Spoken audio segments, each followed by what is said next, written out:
മടിയാണ് നമ്മുടെ മെയിൻ പ്രശ്നം. This is episode 2 of how to change your life around before December. ഇനി സ്വന്തം ലൈഫിൽ നിന്ന് ചെകഞ്ഞെടുത്ത കുറച്ച് സത്യങ്ങൾ എക്സാമ്പിൾസ് ആയിട്ട് പറഞ്ഞുതരാം. മുമ്പൊക്കെ ടയർഡായിട്ട് ഓഫീസിൽ നിന്ന് വരുമ്പോൾ നേരെ ഷൂസ് ഊരിയിട്ട് സോഫയിൽ ഇരിക്കും, ബാഗ് അവിടെ സൈഡിൽ വെക്കും. ഇരിക്കുന്ന ഇരിപ്പിൽ ഒരു 45 മിനിറ്റ് ഫോണിൽ സ്വാഹ റീൽസ് കാണും, അല്ലെങ്കിൽ TV ഓണാക്കി എന്തെങ്കിലും കാണും. ഇതിന് പകരം നിങ്ങൾ ഇങ്ങനെ ഒന്ന് ചിന്തിച്ച് നോക്കി.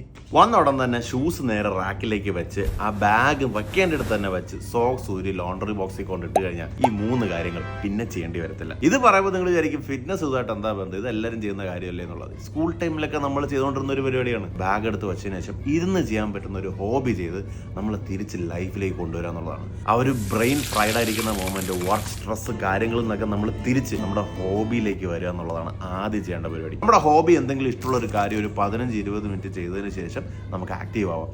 ഒന്നില്ലെങ്കിൽ ഡഫിൾ ബാഗ് എടുത്ത് ജിമ്മിൽ പോകാം, അല്ലെങ്കിൽ ബാക്കിയുള്ള സ്റ്റെപ്സ് നമുക്ക് കംപ്ലീറ്റ് ആക്കാം. അറ്റൻഷൻ റീസ്റ്റോറേഷൻ തിയറി എന്ന് പറയുന്നൊരു തിയറി എന്നാണ് നമ്മളത് എടുത്തിരിക്കുന്നത്. ഈ തിയറി പറയുന്നതനുസരിച്ച് stressful and work life balance ചെയ്യാനായിട്ട് നമ്മുടെ ചെറിയ ചെറിയ ഹോബീസ്, ഇഷ്ടമുള്ള സാധനങ്ങളൊക്കെ ഇന്റർപ്രിറ്റ് ചെയ്ത് കഴിഞ്ഞാൽ നമ്മുടെ ലൈഫ് കുറച്ചുകൂടെ സന്തോഷമാക്കി എടുക്കാൻ പറ്റുമെന്ന് പറഞ്ഞിട്ടുണ്ട്. അതായത് ഇത്രയും ഞാൻ വളച്ചൊടിച്ച് പറഞ്ഞത് ഫിസിക്കൽ ടയർഡ്നെസ് ആണെന്ന് പറഞ്ഞ് മടിച്ചിരിക്കുന്ന നമ്മൾ മെന്റൽ ടയർഡ്നെസ് ആണ് അനുഭവിക്കുന്നത്. നമ്മൾ എല്ലാവരും ഫേസ് ചെയ്യുന്ന ഏറ്റവും വലിയ പ്രോബ്ലം എന്താണെന്ന് അറിയാവോ? കൺസിസ്റ്റൻസി ലാക്ക്. ആ കൺസിസ്റ്റൻസി ഇപ്പൊ ഞാൻ മെയിൻറ്റെയിൻ ചെയ്ത് പോകുന്നത് എൻ്റെ ലൈഫ് നാളെ ഹാപ്പി ആയിട്ടിരിക്കാൻ വേണ്ടിയിട്ടാണ്. See you in next episode.